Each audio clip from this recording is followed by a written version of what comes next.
Dr. John Stackhouse, our guest. He's a professor of theology at Regent College. He's an advisory editor to Christianity Today. He was educated at University of Chicago. McGill, too? Queens. Queens. Yeah, it's an important mistake. Gee.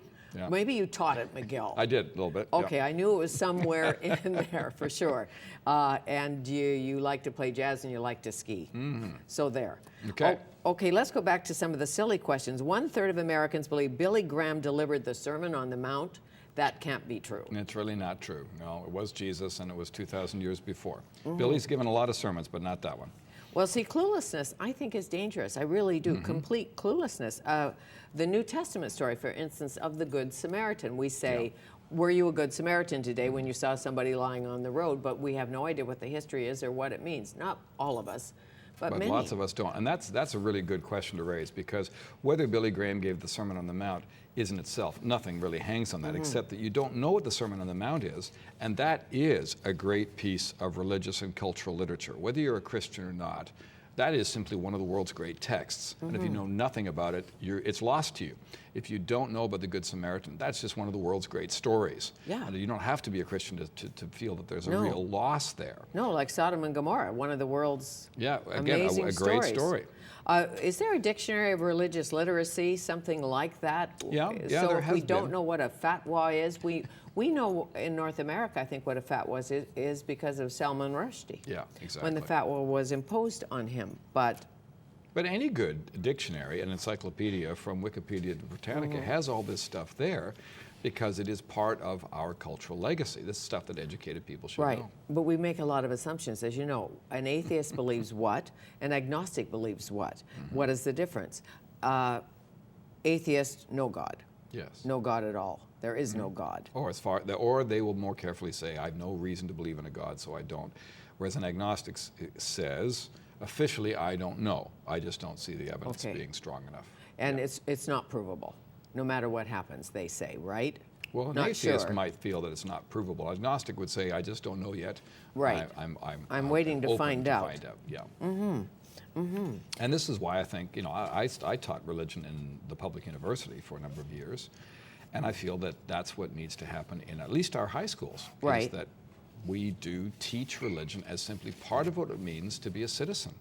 I don't know what's going on. If a Sikh comes into the Quebec legislature, I need to know what a Sikh is. And I need to know something about Quebec so I know what the heck is going on. And where did it all begin, religion? The first religion in the world? Well, everybody's had religion like ever. It's part of human society. Right, but if you go back like thousands and thousands of years, was everybody a Hindu and then a Muslim? Just was everybody tribal. a Muslim? Like if we just tribal? Yeah, like if we think of Canada, I mean, before there was white contact, each tribe had their own religious take. Or in the continent of Africa, there's a religion for every particular tribe. So what we call tribal or primal religions is what seems to be among the earliest forms of religion. There's a very prominent rabbi. He was in the quiz. Maimonides? Maimonides. Yeah.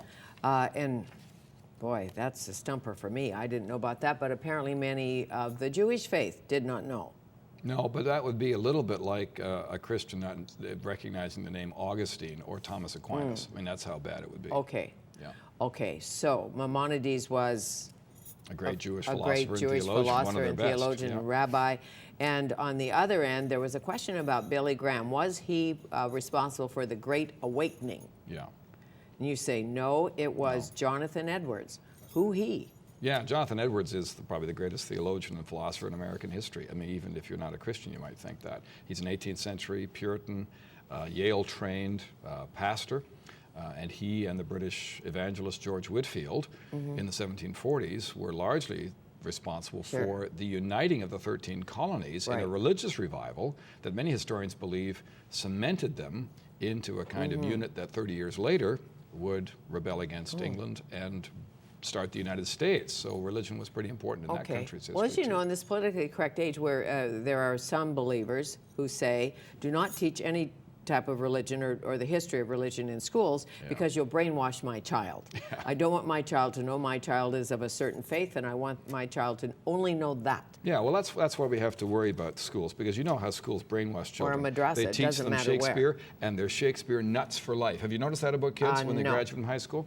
No. And you teach them chemistry, and they just can't get out of the lab. They just love doing chemistry. So to say that they're going to be brainwashed is just a joke. I mean, high school teachers would be delighted if they had any kind of persuasive power at all over young people.